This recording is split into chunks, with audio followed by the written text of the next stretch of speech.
Hello friends, Neha એજ્યુકેટરમાં આપનું સ્વાગત છે. આજે હું તમારા માટે લઈને આવી છું 17 ડિસેમ્બર 2025ના મહત્વના કરંટ અફેર્સ, જે તમારી આવનારી પરીક્ષામાં તમને ખૂબ ઉપયોગી થશે તેમજ તમને જરૂરથી માર્ક અપાવશે. પરંતુ પહેલા આ વિડીયોની લિંકને તમારા મિત્રો સાથે શેર કરી દેજો. Sharing is caring, right? એટલા માટે. અને વિડીયોને ફટાફટ લાઈક પણ કરી દેજો. વિડીયોની પીડીએફ તમને નીચે મળી જશે ડિસ્ક્રિપ્શન બોક્સમાં. અને હા, જો તમે એસટીએની પરીક્ષામાં બેસવાના હોય અને તમારે બધા જ કરંટ અફેર્સ એક સાથે જોઈતા હોય તો ભાગ 1 લાસ્ટ 6 મંથનો બુસ્ટર ડોઝ મૂકી દીધો છે વિડીયો. અને હવે ટૂંક સમયમાં બીજો વિડીયો પણ આવી જશે. કેમ? તો એમાં આવશે ક્યારથી? તો પહેલામાં મેં લખેલું છે જુલાઈ, ઓગસ્ટ અને સપ્ટેમ્બર, ઓક્ટોબર, નવેમ્બર અને ડિસેમ્બર, એ રીતના મેં આવરી લીધા છે, રાઈટ? તો જૂનથી મેં ચેક લીધું છે, એક મંથ આગળ, રાઈટ? તો જૂનથી લઈને ડિસેમ્બરમાં 20 ડિસેમ્બર સુધીના તમામ બનાવો આવી જશે. કેમ તમામ બનાવો? તો 20 ડિસેમ્બરથી પછી હું નથી માનતી કે આવે, રાઈટ? એટલા માટે તો 20 ડિસેમ્બર સુધી જેટલા પણ આવી જશે કરંટ અફેર્સ એ બધું જ તમારે જીકેના બુસ્ટર ડોઝમાં મળી જશે એસટીઆઈ માટે, બરાબર? પરંતુ અત્યારે આપણે આજના કરંટ અફેર તરફ આગળ વધીશું અને તમે પ્રથમ ભાગ જોઈ લેજો. હું તમને લગભગ 200થી 220 જેટલા જ ક્વેશ્ચન આપીશ લાસ્ટ 6 મંથના. બીજા બધાની જેમ 500 નહીં આપું, પણ એ 200 પ્રશ્નો એકદમ યુનિક હશે. ઘણા વિધાન હશે, ઘણા સિમ્પલ એમસીક્યુ હશે, વન લાઇનર વાળા. પરંતુ તમારા વિધાનમાં પૂછાશે ને તો પણ માર્ક ક્યાંય નહીં જાય એ રીતે ક્વેશ્ચન્સ બનાવેલા છે. તો રાહ શાની જોવો છો? નેહા એજ્યુકેટરને સબસ્ક્રાઇબ કરી લેજો, રાઈટ? ચાલો, હવે આપણે આજના પ્રથમ પ્રશ્ન તરફ આગળ વધી જઈશું. તાજેતરમાં પંજાબ સરકારે કયા શહેરોને પવિત્ર શહેર તરીકે જાહેર કર્યા છે? Option A Jalandhar, Amritsar, Ludhiana. Option B Amritsar, Anand Sahib અને લુધિયાણા. ઓપ્શન સી તલબંડી સાબો, અમૃતસર, આનંદપુર સાહિબ, કે એક પણ નહીં. તો અહીં આપણો જવાબ શું આવી જશે? ઓપ્શન સી તલબંડી સાબો, આનંદ સાહિબ અને અમૃતસર, રાઈટ? હવે પંજાબ સરકારે અમૃતસરના કિલ્લાબંધી વાળું શહેર, પછી રૂપનગર જિલ્લાનું આનંદપુર સાહિબ અને બઠિંડા જિલ્લાની તલબંડી સાબો, જે દમદમા સાહિબ તરીકે જાણીતું છે, અને પવિત્ર શહેર તરીકે જાહેર કર્યું છે, રાઈટ? જેનાથી શું થશે? તો દારૂ, તમાકુ, નશીલા પદાર્થો અને માંસના સેવન ઉપર પ્રતિબંધ છે. ધાર્મિક પવિત્રતા અને સાંસ્કૃતિક ઓળખનું જતન કરવાના હેતુથી આ ડિસિઝન લેવામાં આવ્યું છે. હવે અહીંયા તલબંડી સાહેબ કોનો જન્મ થયો હતો? નાનકા સાહેબનો. યાદ રાખજો. અમૃતસર એટલે ગોલ્ડન ટેમ્પલ, રાઈટ? આ બધું યાદ રાખવાનું છે. દમદમા સાહેબ તો તલબંડી. અહીંયા કદાચ હું લખવાનું ભૂલી ગઈ છું, એટલા માટે મેં ડિટેલ આપી છે. પરંતુ જે 6 મંથનું કરંટ આવશે એમાં આ બધી ડિટેલ તમને હું આપી દઈશ, રાઈટ? અગત્યનો ક્વેશ્ચન, એસડી80 સ્ક્વોશ વર્લ્ડ કપ 2025 કોણ જીત્યું છે? Option A Bharat, option B Malaysia, option C Egypt, option D એક પણ નહીં. એકચ્યુઅલી એક પણ નહીં, પરંતુ હોંગકોંગ મૂકવાનું હતું મારે. તો આપણો અહીંયા જવાબ શું આવશે? યસ, મારું પ્યારું Bharat, my lovely India. Done. Malaysia નથી લેવાનું. મલેશિયા ગયા વખતનું ચેમ્પિયન છે, ઉપવિજેતા એ પણ, રાઈટ?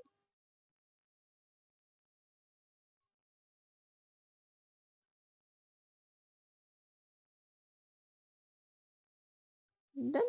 ભારત. હવે કુલ 12 દેશોએ અહીંયા ભાગ લીધો હતો. ચેન્નઈમાં યોજાયું હતું. ચેન્નઈના અને તમિલનાડુ દ્વારા, બરાબર? સરકાર દ્વારા. કોણ? ચેન્નઈમાં SRFI દ્વારા, રાઈટ? હવે SRFI તો squash racket federation of India, પૂરું નામ છે. સ્થાપના 1954માં થઈ હતી. ભારતમાં ચેન્નઈમાં એસડીએટી સ્ટેડિયમ ખાતે ત્રીજી વખત યોજાય છે ભારતમાં સ્ક્વોશ ચેમ્પિયનશિપ, રાઈટ? પરંતુ ભારત કપ પ્રથમ વખત જીત્યું છે. કોને હરાવ્યું હતું? તો હોંગકોંગની ટીમને હરાવીને આ પોતાના નામે કર્યું છે. સતત ત્રીજી વખત સ્ક્વોશનો કપ ભારતમાં યોજાઈ રહ્યો છે, રાઈટ? પછી સૌથી નાનો બોલ સ્ક્વોશમાં હોય છે, એ પણ યાદ રાખી લેજો, રાઈટ? આ સાથે જ એસડી80 સ્ક્વોશ જીતનાર ભારત પ્રથમ એશિયન દેશ બન્યો છે. પોતાની ઉપલબ્ધિ નથી, બરાબર? ફક્ત ભારતની જ ઉપલબ્ધિ નથી સ્ક્વોશ ટુર્નામેન્ટ જીતવી, સ્ક્વોશ કપ જીતવો. અત્યાર સુધી બીજા એશિયા બહારના દેશો જ જીતતા હતા, રાઈટ? અને આ વખતે ભારત પ્રથમ વખત જીતી ગયું છે અને એ સાથે પ્રથમ એશિયન કન્ટ્રી બન્યું છે અને બીજું એશિયન કન્ટ્રી એટલે કે ઉપવિજેતા કોણ છે તો હોંગકોંગ, રાઈટ. હોંગકોંગને હરાવીને ભારતે આ ટાઇટલ જીત્યું છે. હવે 2023માં પણ ભારતે કાંસ્ય જીત્યું હતું આની અંદર, રાઈટ. હવે squash world cup mix double tournament છે. સ્કોશ કપમાં પ્રથમ વખત 1996 મલેશિયામાં યોજાયો હતો, રાઈટ. ભારતના સ્કોશ પ્લેયર આપણે થોડાક નામ યાદ રખાવી લઈશું. જ્યોત્સના ચિનપ્પા સૌને ખબર છે, અનાહતસિંહ, અભયસિંહ, વિલયન, સેન્થિલ કુમાર, એ બધા ભારતના જાણીતા સ્કોશ પ્લેયર છે, રાઈટ. હવે આગળનો ક્વેશ્ચન, સૌથી વધુ યુનેસ્કો ઇન્ટેન્જિબલ હેરિટેજ કલ્ચરમાં પ્રથમ કયો દેશ આવે છે, રાઈટ. આપણને ખ્યાલ છે, રાઈટ, કે ઇટલી વર્લ્ડ હેરિટેજ સાઇટમાં સૌથી વધારે સાઇટ ધરાવે છે અને આમાં કે IHC આપણે કરેલું છે. હવે એક અગત્યની જાહેરાત કે તમે જો યુનેસ્કોના વર્લ્ડ હેરિટેજ કલ્ચર અને ઇન હેરિટેજ કલ્ચર, બરાબર. તો એ બંનેમાં એટલે કે મૂર્ત અને અમૂર્ત વારસોની કુલ સાઇટ કેટલી છે ભારતમાં, પ્રથમ કઈ છે, છેલ્લી કઈ છે, ભારતમાં ક્યારે એના માટે સમિટ યોજાઈ હતી, રાઈટ. એ બધાની ડિટેલ માટેનો એક અલગથી વિડીયો મેં બનાવેલો છે અને હું માનું છું ત્યાં સુધી એનાથી બહાર કશું નહીં આવે. હા, નવી વિગતો જે એડ થતી જાય છે તો હું તમને મારા કરંટ અફેરના વિડીયોઝમાં એ નવી વિગતો તમને એડ કરી આપીશ, જેથી કરીને તમારે એ ક્વેશ્ચન્સ કોઈ ઇસ્યુ ના આવે. જેમ કે અત્યારે હાલ આવ્યું છે કે ઇન હેરિટેજ કલ્ચરમાં સૌથી વધુ સાઇટ કયા દેશની છે, રાઈટ. તો એના માટે છે. પછી એક નવી કેટેગરી યુનેસ્કોએ જાહેર કરેલી છે, નવી નથી પરંતુ એની જ છે. એના વિશે પણ હું તમને માહિતી આપીશ. કેવી છે તો એની સૂચિ હોય છે, કેવી, જીવંત અને વ્યાપક પરંપરા, અર્જન્ટ સેફગાર્ડિંગ લિસ્ટ હોય છે, જે એમાં કઈ સાઇટ કોને કઈ IHC ને મૂકેલું છે, ઇન હેરિટેજ કલ્ચરને મૂકેલું છે. એના વિશે પણ આપણે નેક્સ્ટ વિડીયોમાં માહિતી લઈશું, રાઈટ. પરંતુ અત્યારે આપણે આ જોઈશું. તો ઇન્ટેન્જિબલ હેરિટેજ કલ્ચરમાં કયું છે તો option A Italy, option B ચીન, ઓપ્શન સી તુર્કી, ઓપ્શન ડી ફ્રાન્સ. તો અહીં આપણો જવાબ આવશે ઓપ્શન એ તુર્કી, ચીન, રાઈટ. સૌથી વધુ ચીનની છે, ત્યારબાદ તુર્કીએ છે. યાદ રાખજો, IHCમાં ફર્સ્ટ ચીન, ધેન તુર્કીએ. હવે વર્લ્ડ હેરિટેજમાં ઇટલી, ચીન, જર્મની, ફ્રાન્સ, સ્પેન, છઠ્ઠા ક્રમે ભારત. હવે એક વસ્તુ નોટિસ કરવાની છે તમારે કે બંને સાઇટમાં યુનેસ્કોના બંને વારસામાં મૂર્ત અને અમૂર્ત વારસામાં ભારત છઠ્ઠા ક્રમે છે. વર્લ્ડ હેરિટેજ સાઇટ 44 છે અને ઇન્ટેન્જિબલ હેરિટેજ કલ્ચર 16 છે. 44મું કયું હતું તો મરાઠા લેન્ડસ્કેપ છે, રાઈટ, સૈન્ય, અને IHCમાં છે દિવાળી. ક્લિયર? તો તમારું આ થઈ ગયું, બરાબર.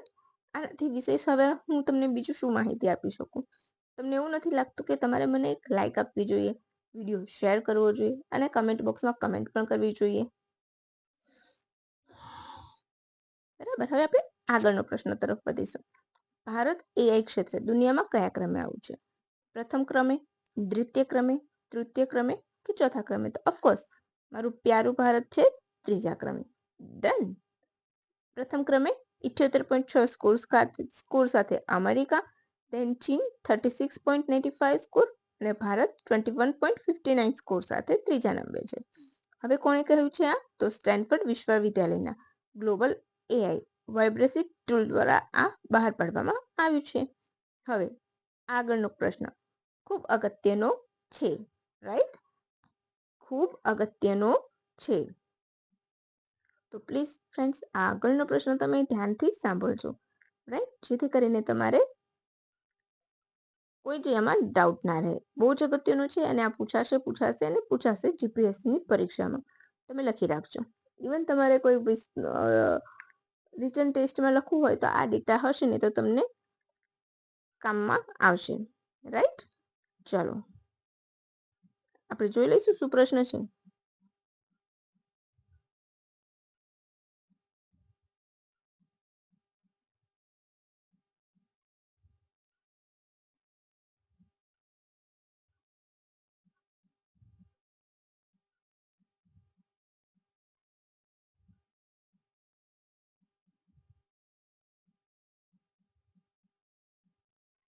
ચલો હવે SITIES એટલે કે સાયન્ટિસ્ટ COP20 નું આયોજન ક્યાં થયું હતું?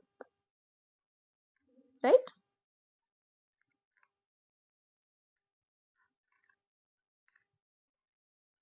તો આપણે જોઈશું ભારત, વોશિંગ્ટન ડીસી, ઉઝબેકિસ્તાન કે કઝાકિસ્તાન. તો ખૂબ અગત્યનો પ્રશ્ન છે. ઓપ્શન સી ઉઝબેકિસ્તાનમાં થયું હતું. રાઈટ? હવે COP20 નું આયોજન, હવે જો COP30 બેલેમ બ્રાઝિલમાં યોજાઈ હતી, યાદ છે? પછી એક રામસર સંધિ યોજાઈ હતી COP15 વાળી, તો એ ક્યાં યોજાઈ હતી? ઝિમ્બાબ્વેમાં. યાદ રાખજો.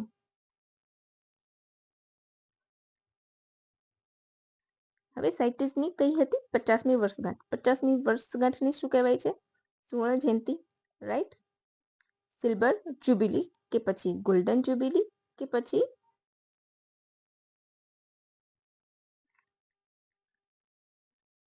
રજત જયંતિ? બોલો, ગુજરાતીમાં શું કહેવાય?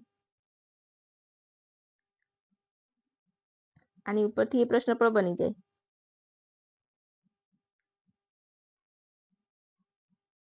રાઈટ? તો ચલો આપણે પહેલા બંને આ જોઈ લઈએ. પહેલા આપણે સાયન્ટિસ્ટ વિશે માહિતી લઈશું. તો સાયન્ટિસ્ટની 50મી વર્ષગાંઠ હતી. ક્યાં ઉજવાઈ હતી? તો યોજાઈ હતી ઉઝબેકિસ્તાનના સમરકંદમાં. પૂરું નામ convention on international trade in endangered species of wild fauna and flora 1975માં સ્થાપના થઈ હતી. અત્યારે કેટલા દેશો છે સભ્ય દેશ? તો 185. કામ શું કરે છે? તો લુપ્ત પ્રજાતિ, તે પછી છોડ હોય, ઝાડ હોય, પ્રાણીઓ હોય કે એક્સેટ્રા, બધું જ એ બધાને એ રક્ષણ આપવા માટે, બચાવવા માટે કામ કરે છે ને એના માટે પરિશિષ્ટ એપેન્ડિક્સ બહાર પાડે છે. હવે સાયન્ટિસ્ટનો વિચાર કોને આવ્યો હતો પ્રથમ? તો IUCN ને 1963માં. દેન 73માં શું થયું? વોશિંગ્ટન ડીસી ખાતે એના માટે મુસદ્દો તૈયાર થયો અને 1975થી અમલમાં આવી ગયું. ભારત ક્યારે જોડાયું? 1976માં. હવે દર વર્ષે કોન્ફરન્સ ઓફ પાર્ટી 2 કે 3 વર્ષે એકવાર યોજાય છે. કોપ પ્રથમ વખત એટલે કે આ જે 20 છે એ પ્રથમ વખત કોઈ સેન્ટ્રલ એશિયા દેશમાં પ્રથમ વખત યોજાય છે. હવે સાયન્ટિસ્ટ શું કરે છે? પરિશિષ્ટ 1માં અતિ જોખમગ્રસ્ત પ્રજાતિ મૂકે છે. પરિશિષ્ટ 2માં નિયંત્રિત વેપાર હેઠળ મૂકે છે અને પરિશિષ્ટ 3 તો રાષ્ટ્રીય સ્તરે સુરક્ષા માંગતી પ્રજાતિ. એમ 3 બાબતો પર કાર્ય કરે છે. અત્યારે જે COP20 યોજાય તેમાં કુલ નવી 77 પ્રજાતિ ઉમેરાય છે. શાર્ક અને રે માછલી, ગાલાપોગોસ લેન્ડ ઇગ્વાના, મેરીલાઇન લગૂન એપેન્ડિક્સ 2માં સમાવેશ થાય છે. હવે ખાસ આપણા માટે કેમ અગત્યનું છે? તો આપણા માટે અગત્યનું છે કે ગુગળ, આપણે જેને ધૂપને કરીએ છીએ, એક ઔષધીય વનસ્પતિ છે, ઔષધ બનાવવામાં પણ કામમાં આવે છે. તો એને યુરોપિયન યુનિયન દ્વારા પરિશિષ્ટ 2માં મૂકવાનો વાત કર્યો હતો, પ્રસ્તાવ મૂકી હતી, જેનો ભારતે વિરોધ કર્યો હતો. કારણ કે પરિશિષ્ટ 2માં મૂકે તો એની ઉપર હાર્ડ રિસ્ટ્રિક્શન લાગે. વેપાર ઉપર, સ્થાનિક પ્રજાઓ પર, બધી જ રીતના એની ઉપર પ્રતિબંધ લાગે છે અને એની અસર ઇકોનોમી ઉપર બી પડે છે ત્યાંની. રાઈટ? એટલા માટે ભારતે વિરોધ કર્યો છે. હવે ભારતમાં ગૂગલ ક્યાં થાય છે? તો ગુજરાત, મધ્યપ્રદેશ અને રાજસ્થાનમાં જોવા મળે છે. કોલેસ્ટ્રોલ ઘટાડવા માટે થાય છે ઉપયોગ. એ સિવાય ગૂગળમાંથી રેઝિન પ્રાપ્ત થાય છે, જે એક સુગંધિત પદાર્થ છે. આપણે ગૂગળ અગરબત્તી, ગૂગળ ધૂપ કરીએ છીએ એ જ. હવે અહીંયા આપણે 50 વર્ષ થાય છે. રાઈટ? તો 50 વર્ષ થાય તો 50 વર્ષને શું કહેવાય છે? તો ગોલ્ડન જ્યુબિલી એટલે કે સુવર્ણ જયંતિ. તો 25 વર્ષે સિલ્વર રજત, 60 વર્ષે હીરક જયંતિ એટલે કે ડાયમંડ જ્યુબિલી, 70 વર્ષે તો પ્લેટિનમ. રાઈટ? અને 75 તો અમૃત. રાઈટ? તો ચાલો, તમને હવે એવું લાગતું હોય કે આ મસ્ત મજા આવી છે તો આપણને ફટાફટ લાઈક, શેર, સબસ્ક્રાઇબ કરવું તો બને જ છે. રાઈટ? અને આ વિડીયોની PDF તમને ચોક્કસથી નીચે ડિસ્ક્રિપ્શન બોક્સમાં મળી જશે. અને નેહા એજ્યુકેટરને સબસ્ક્રાઇબ કરવાનું ભૂલતા નહીં, નહીં તો જીકેનું બુસ્ટર ડોઝ છે એ આવશે અને તમે રહી જશો. રાઈટ? તો ચાલો ફ્રેન્ડ્સ, હવે રજા લઈશું અને ફરી મસ્ત મજાની માહિતી સાથે ફરીથી મળીશું. તો ચાલો friends, bye and have a good day. Thank you for watching my video.